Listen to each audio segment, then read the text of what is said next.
여러분, 만약에 우리가 무언가를 쳐다봐야만 그게 진짜로 존재하게 된다면 어떨 것 같으세요?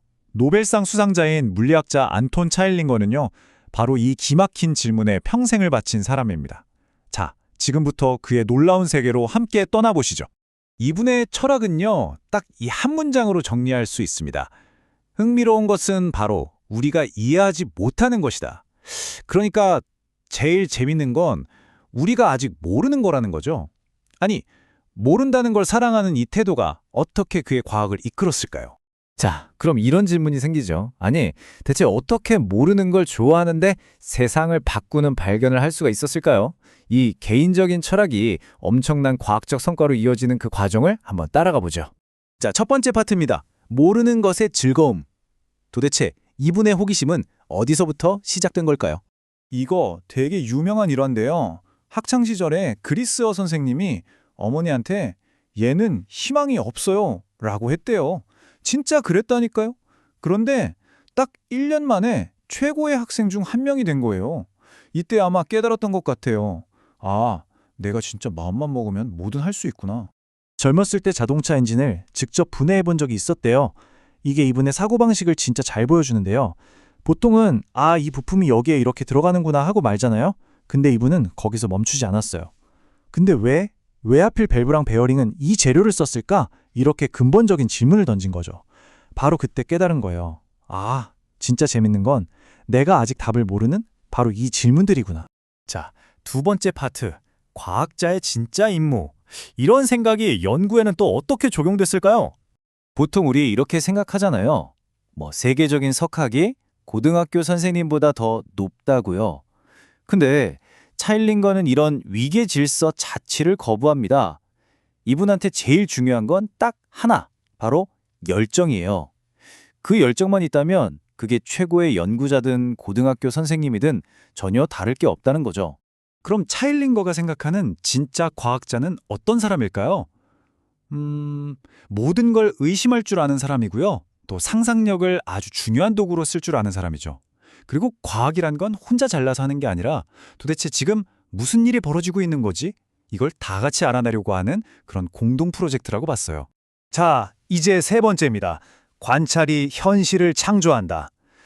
와, 여기서부터는 진짜 이상하고 솔직히 좀 머리 아프면서도 엄청나게 흥미로운 이야기가 시작됩니다. 여러분, 아인슈타인이 던졌다는 이 유명한 질문 한번 들어보세요. 아무도 안 보고 있을 때도 다른 적이 있을까?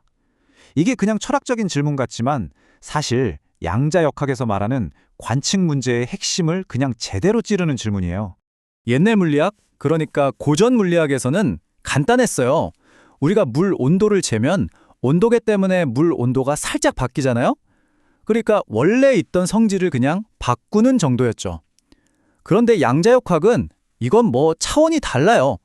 우리가 쳐다보는 그 순간, 그전에는 아예 없던 성질이 짠하고 만들어진다는 거예요. 마치 우리가 보기 전에는 빨간색인지 파란색인지 정해지지 않은 공 같은 거죠. 그래서 차일링거가 딱 이렇게 말하는 겁니다. 측정은 현실을 그냥 바꾸는 게 아니라 아예 창조하는 거다. 이게 무슨 뜻이겠어요?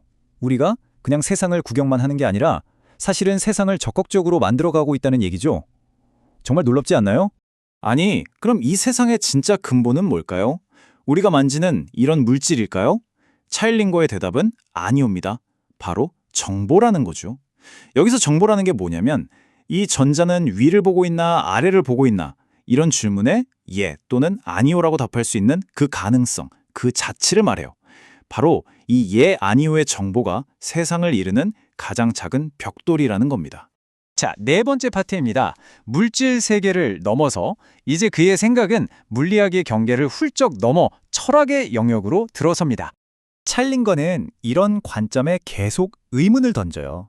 뭐냐면 우리 의식이나 이 우주가 그냥 물질들이 막 섞여서 만들어진 거라는 생각 말이죠. 정말 인간의 뇌가 그냥 엄청나게 복잡한 컴퓨터일 뿐일까요? 그는 아닐 수도 있다고 생각하는 거죠. 이 두 관점의 차이가 뭐냐면요.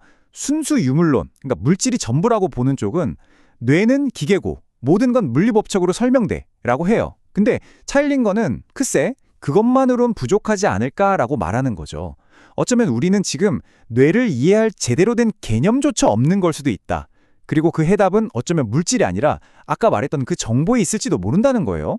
이분은 현대 과학이 철학이랑 딱 갈라지면서 아주 중요한 걸 잃어버렸다고 생각해요. 생각해보면 아인슈타인이나 하이젠베르크 같은 위대한 과학자들은 다 철학자이기도 했거든요. 가장 위대한 과학적 발견은 이런 깊은 철학적 고민에서 나온다는 거죠. 그래서 차일링거가 자주 인용하는 하이젠베르크의 말이 있어요.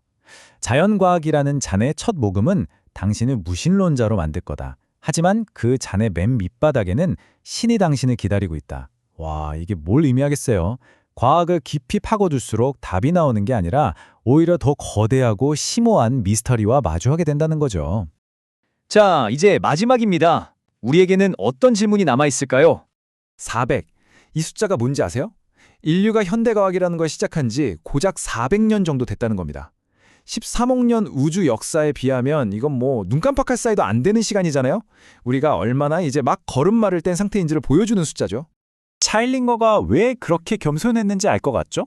우리는 정말 이제 겨우 시작했을 뿐이라는 거예요. 진짜 엄청난 발견들은 모두 미래에 우리 앞에 놓여 있다고 믿었던 거죠. 결국 그를 평생 사로잡았던 궁극적인 질문들은 이런 것들이었어요. 도대체 이 자연 법칙들은 왜 있는 걸까? 어디서 온 걸까? 그리고 왜 세상은 텅 빈 게 아니라 무언가로 가득 차 있는 걸까? 이건 뭐 과학과 철학의 가장 끝에 있는, 어쩌면 우리가 영원히 답을 찾지 못할지도 모르는 질문들이죠. 만약에 정말 우리의 질문이 현실을 만들어내는 거라면 우리는 앞으로 어떤 질문을 던져야 할까요? 차일링거의 이야기는 결국 과학을 넘어서 우리 각자에게 돌아오는 질문 같아요. 여러분은 앞으로 어떤 질문을 던져서 어떤 현실을 만들어 보고 싶으신가요?